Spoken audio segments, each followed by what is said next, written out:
我们一出车站呢，就可以看得到接驳车的司机大哥正在迎接着大家上车。那后面这一台的话是行李车，他们是人车分开载的，我觉得很棒。车程其实蛮快的，大概5到10分钟。哇，到了我们的度假村了。我觉得最贴心的是他们竟然有行李推车，像我们这种带2个大行李箱还有2个小行李箱的旅客真的很方便。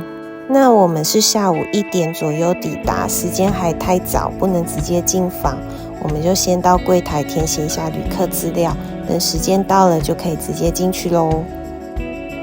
这边是给住宿的旅客休息室，像滑完雪的客人啊，还有不能直接进房的旅客，都可以先在这边做休息，等待时间到就可以进去了。那这边非常的舒服，除了可以看雪景之外啊，他们还有提供一些冷饮、热饮，还有酒水的部分。这边呢有苹果汁，还有冰水、茶包、咖啡、热水。真的是应有尽有的，乐可可呀！而且啊，他们竟然有提供气泡酒，一早就喝酒，应该是酒鬼的天堂吧。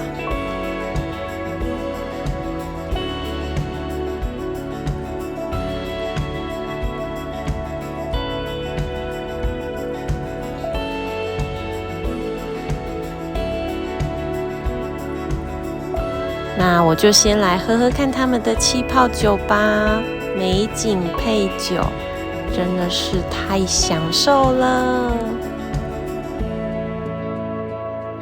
那因为距离入住的时间呢，还有一阵子，我们就去认识一下周边环境。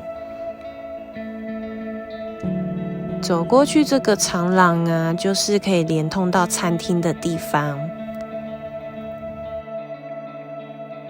这边呢，你想得到北海道有名的拉面啊、烧肉啊，这边都是可以吃得到的哦。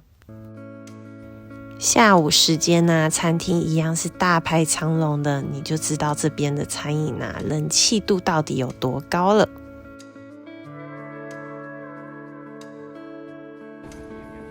这边是新的，就是DM上说这边是给滑雪的旅人，然后就是取暖的地方，然后可以点东西吃，我觉得蛮奇特的，今年才有的。那我们终于到3点了，拿到房卡，准备进房间咯。进了我们住宿的地方啦。刚刚已经有先放行李了，然后可以看到我们住宿的地方。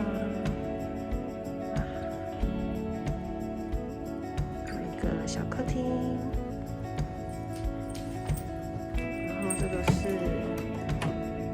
洗手间，然后我们住的地方是11楼，所以可以看到大家在下面滑雪。然后因为我订的时候只剩下 Twice Room， 所以就是2张单人床。下面的景色还不错这是我们今晚住的房间，可以看到就是下面很多人在滑雪。晚餐的时刻当然一定要来他们最人气的森林餐厅来用餐啦，建议大家一定要提早到哦。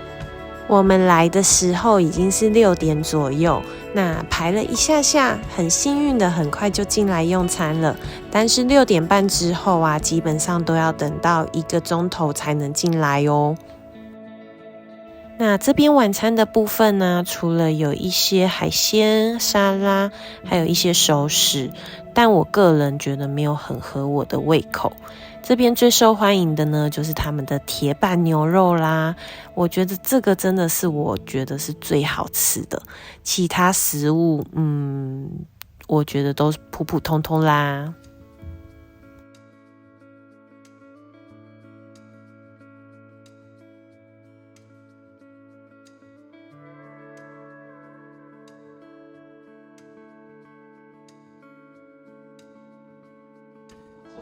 这个是羊肉、鸡肉，然后它有不同类型的食物可以，还有他们最热门的牛肉。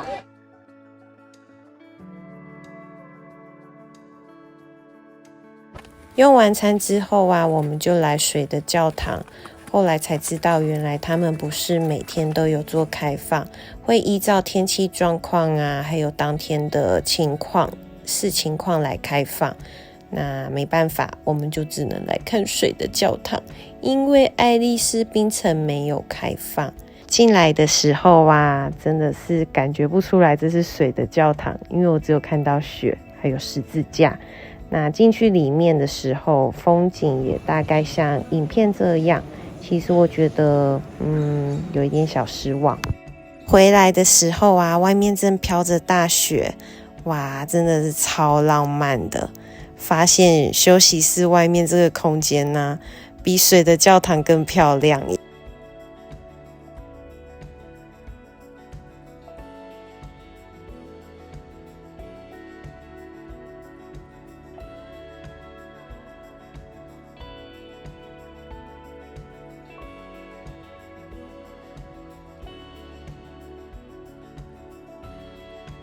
嗨，大家，就是我要跟你们分享一件事情，但这件事情其实是我自己本身的疏忽，然后我那时候其实很纠结，我到底应不应该在这个影片上面跟你们做分享。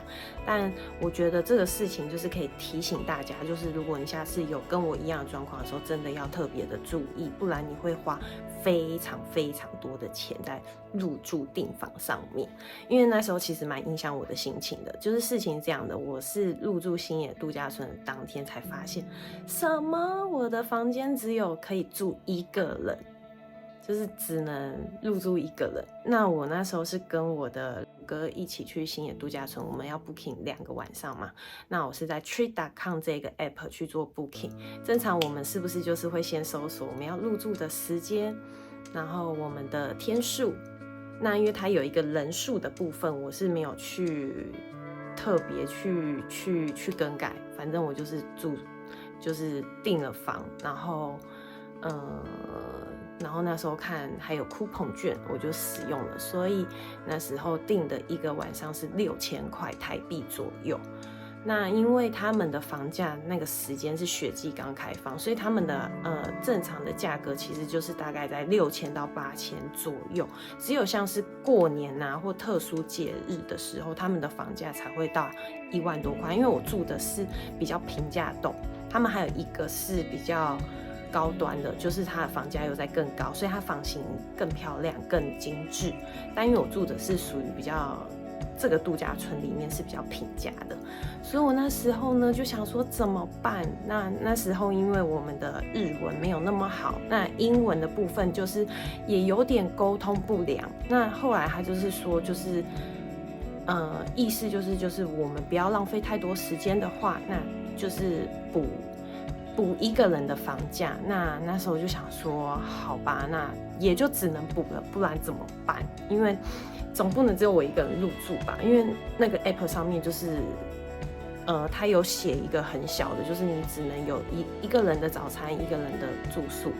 但是因为让我觉得不太舒服的是，因为他们的价格，我觉得就是我10月多预定，然后可是其实应该是算原价吧，因为我不知道他们怎么算的。因为我那时候我就说那要补多少，他是跟我说17500块日币，折合台币就是2000块左右。那我就觉得说，天哪，怎么这么的贵啊？就是我那时候又在多嘴问了一句说，是2个晚上吗？他他就说，因为他是柜台人员，他就说，那我要去询问我的主管。结果主管跟他讲说，是1个晚上，所以等于2个晚上，我们付了3万多块钱的日币。然后那时候就想说，他们就说，如果我们不希望浪费太多时间，那也就只能补那个钱。那我们就想说，好吧，都出来玩了，那我们就花钱省时间。但是后来我就去搜索，就是因为我那天的13号的订房是全满的，所以我看不到它的房价。那我就是去网络上搜索 App 的隔1天的房价，其实折合台币才8000块左右。但是我们实际付了，其实就是1个晚上是付了1万块钱的台币。然后就觉得天哪，怎么会差？这个有价差那种感觉，然后你就觉得说，就是他们的价格落在大概6000左右。如果我那时候订的话，每一天都是那样的价格，然后两个人的话也是那样的价格。因为我那时候其实是有先在官网做搜索。然后因为 App 预订有比较便宜，所以我就那时候贪了一点小便宜，然后就在 App 预订。但是因为我自己的疏忽，我没有去搜索的时候，我没有把人数调成2位，所以我 Booking 的时候呢，就只有订到1个人，所以现场补差价就补了17500块一天1个人的日元。就觉得说真的。提醒自己，就是下次订房的时候，真的要特别留意。尤其如果你是在 App 上面订房，或者是你在他们的官网订房的时候，其实都要留意这件事情。因为你现场，如果你没有注意到这件事情，第一，你没有省到钱，你会花更多的钱。而且我们当时在 check in 的时候，因为这样的一来一往，其实已经浪费了30-40分钟，因为你真的没有办法。跟他英文，然后日文又沟通，因为他们现场当天是没有会讲中文的人员，所以我们就只能付了这个钱，然后就是花了时间，付了钱，然后我就觉得心累啦，但是。因为他们一开始都是给我们的服务观感都蛮好的，所以这边就是跟大家分享我们订房因为疏忽了这件事情，所以花了非常多的钱。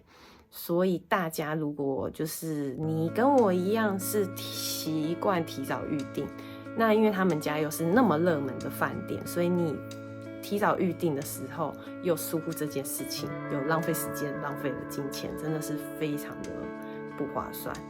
大家订房的时候真的要特别的小心，就是留意这个小 tips。对，好，那我们今天分享就到这边。那我下支影片的话会分享就是新野度假村的它的整体的设施，然后希望你们看了会喜欢。那我们下支影片见，拜拜。